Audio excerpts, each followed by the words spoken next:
The movie starts in April 1940, during the Second World War.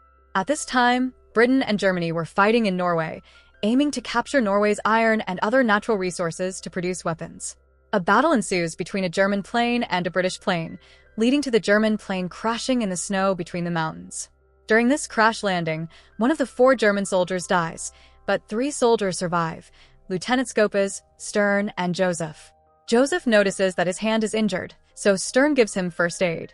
Meanwhile, Lieutenant Skopas moves ahead to scout for a way out but suddenly falls into a pit. Stern and Joseph manage to pull him out with great difficulty. They then decide to head toward the coast to rejoin their army and return to the war. They collect all available food items and wear layers of steel to aid their movement in the snow. After saluting their fallen comrade, the lieutenant sets the plane on fire. They continue forward, though it was challenging to determine direction in the harsh weather. The icy wind was so strong that visibility was severely limited. When evening falls, they dig a snow cave to shelter themselves for the night. The next morning, the 3 Germans emerge and, seeing that the weather has cleared, resume their journey. As they trek, Stern, carrying the supplies, suddenly slips and tumbles down a hill but survives. Hanging in midair, Stern struggles due to the supply bags strapped to his waist. The lieutenant instructs him to cut the rope, enabling him to climb back up. However, they lose all their food as it falls into a deep ravine. This means they now face the journey on empty stomachs and, without assistance soon, could die from hunger and cold. Despite this, Skopas remains determined, and they continue. After walking some distance, they spot a hut, filling them with hope. Rushing inside, they find no one there but discover food and a stove. As Stern starts a fire, they hear someone approaching. They step outside to see 2 British soldiers, Charles and Smith, seeking help, unaware they are about to face their enemies. When the Germans get close, they draw their weapons. Skopas asks them what they're doing there. One soldier introduces himself as Charles and his partner as Smith. Charles explains he's a British pilot and Smith is a gunner.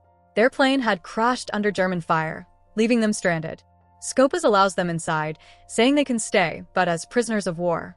He tells them they will be sent to the German camp once the weather clears, but assures them they'll receive the rights of prisoners, including food and a place to sleep.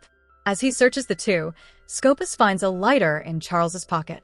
Taking it, Skopas promises to return the lighter when they leave. Charles explains it was a gift from his father and is precious to him. Skopas then draws a line in the middle of the hut, marking it as the border between Germany and Britain. He warns them that crossing it without permission will result in being shot. However, they realize they don't have enough wood to keep the fire going, so they start burning unnecessary items in the hut. Stern even dismantles the outdoor toilet to collect more wood. Joseph's wound worsens, and infection starts to set in, but when Charles attempts to help, the Germans send him back, reminding him not to cross the line. Later, when Skopas serves food, Charles insists they should all eat together at the table. Skopas places the table right on the line, allowing them to share a meal, but tension arises when Smith and Joseph start arguing. Skopas intervenes, seeking to avoid further conflict. To ease the tension, they begin sharing stories. Skopas reveals that Stern has a family business employing 2,000 people, yet he joined the army out of patriotism. Smith shares that he is a 3-time dart champion and in love with a girl named Sheila. The conversation continues into the evening, after which the British officers clean the dishes. Meanwhile, Joseph's infection continues to worsen, in urgent need of treatment. They did not have any medicine for Joseph's infection, so Charles suggests that the compass they have, filled with alcohol, could help treat it. The next day dawns with strong, icy winds. Skopas insists they must leave that day, but Charles warns against it, citing the bad weather and Joseph's injury, which would make survival difficult. Skopas responds that they're out of food and running low on firewood, so staying is impossible. Thus, the 5 soldiers press forward in search of the camp. As soon as they leave the cabin, they struggle against the strong winds, making progress difficult for all. After walking some distance, Joseph's health worsens, and he lags behind with Stern, while Skopas, Charles, and Smith move far ahead. Realizing that Stern and Joseph are no longer with them, Skopas calls out, but nothing is visible through the intense wind and dense fog. Losing his companions, Skopas returns to the cabin, where Stern and Joseph were waiting. Skopas reassures him, saying there's no need to fear. They'll use the floor and walls as fuel. He ventures outside to find food and discovers a dead body buried under the snow, gathering green grass nearby, which they boil into a soup. Meanwhile, Smith and Joseph get into another argument, so the lieutenant organizes a dart championship to lighten the mood. Smith aims a dart at Joseph's coat, but as a prank, hits him on the face, making everyone laugh.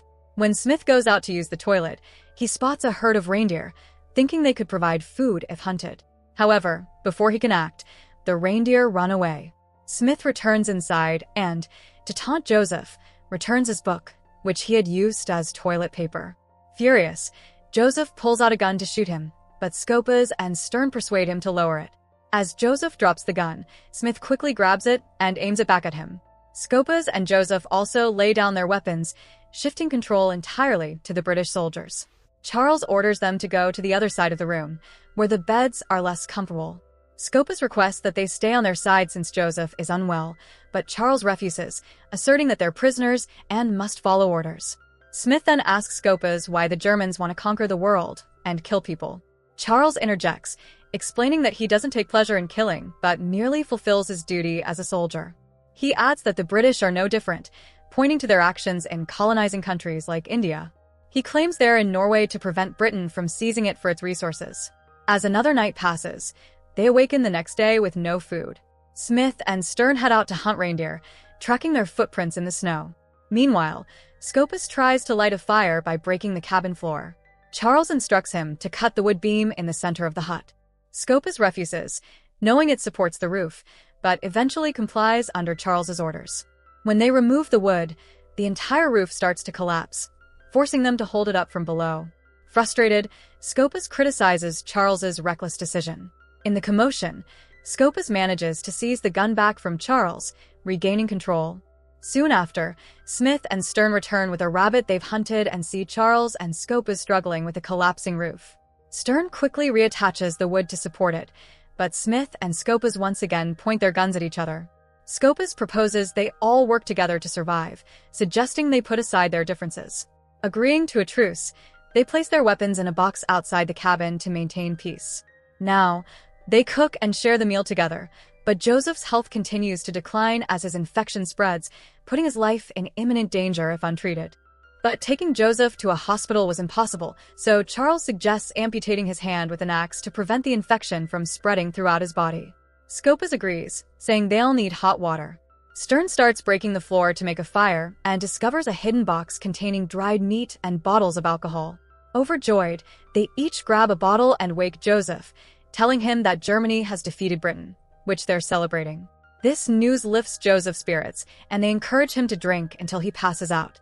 With Joseph unconscious, they begin the process of amputation, with Smith and Charles assisting, allowing Scopas to sever the infected hand with the axe.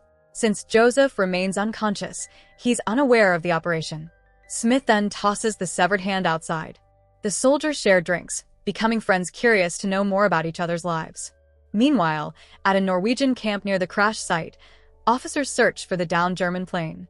One officer reports that while they've located the crash site, there's no information on the crew. Back at the cabin, the British and German soldiers celebrate their newfound camaraderie by dancing together.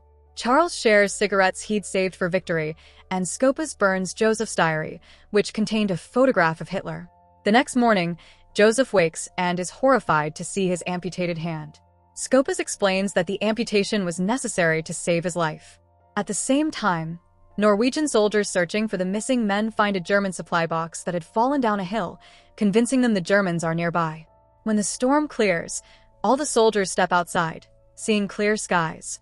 Scopas suggests that the British soldiers leave now so that Joseph's condition doesn't slow them down. Smith proposes a solution. He'll climb a nearby hill to scout the path, while the others prepare a sled for Joseph. Stern volunteers to accompany Smith, and together they set off on skis. Meanwhile, Joseph and Scopas build a sled to transport Joseph. Scopas then shares his intention to stay until the war is over, revealing that his wife had left him, and he had tried to impress her, but was too late. As Smith and Stern reach a high hill, they spot a clear route to the base camp.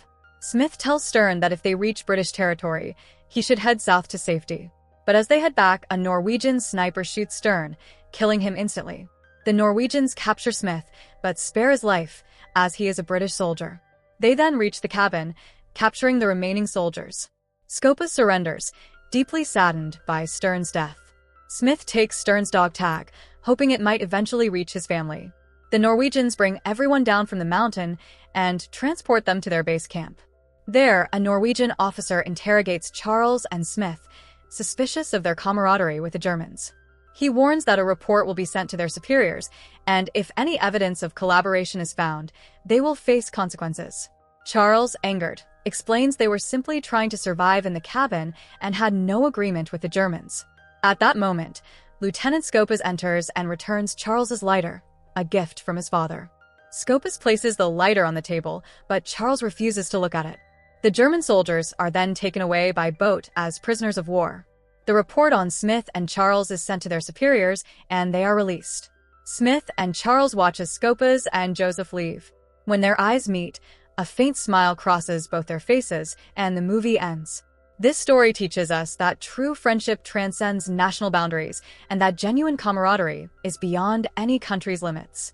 So that's it. Hope you enjoy the story. Subscribe and press the bell icon for more videos.